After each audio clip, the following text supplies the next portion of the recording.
Listen carefully to the story. Then, follow your teacher's instructions to read it again. City in the sky. It's been a long 4 days on the Inca Trail.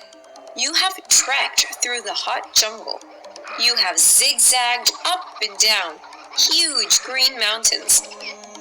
Many of your friends were sick as you crossed the highest point on the trail, over 4,200 meters above sea level. You passed through land called the Cloud Forest. It's called that because the trail is so high, it passes through the clouds.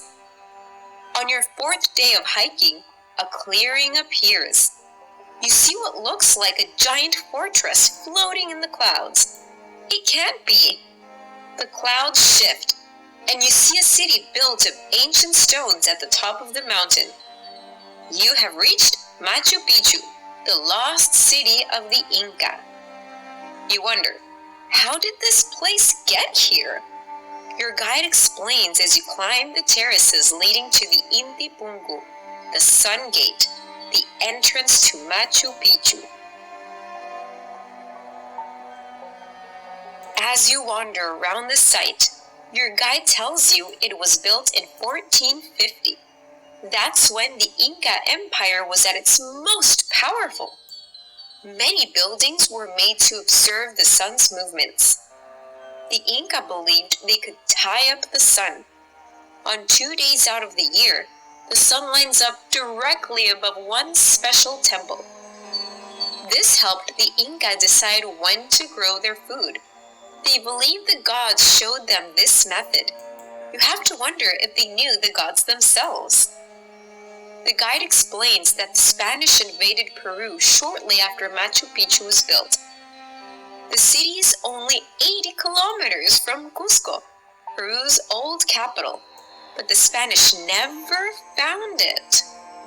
You can see why. You probably wouldn't find the way either without your trusty local guide. In fact, the city stayed hidden for hundreds of years. Locals showed it to foreigners again in 1911. A farmer showed the place to an American named Hiram Bingham.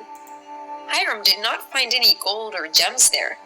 Unlike the Spanish, he was not looking for treasure. He was an archaeologist, a scientist who studies old cultures.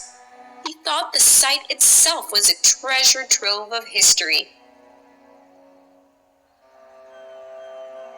The sun sets on the old stones of Machu Picchu. You wonder how such giant stones got here.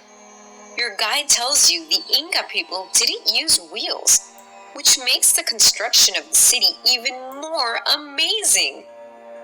She goes on to explain that the Inca people were expert craftsmen. The stones fit perfectly on top of each other. But scientists still don't know how the Inca moved the huge stones into place. Even after almost 600 years, the walls look as if they were built yesterday. The last train leaves in just a few minutes.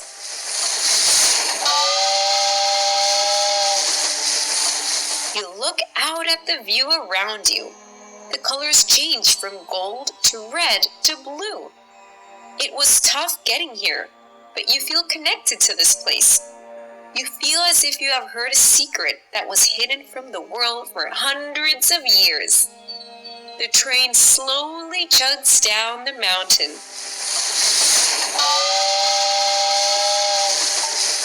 You know you will never forget the mysterious lost city of the Inca.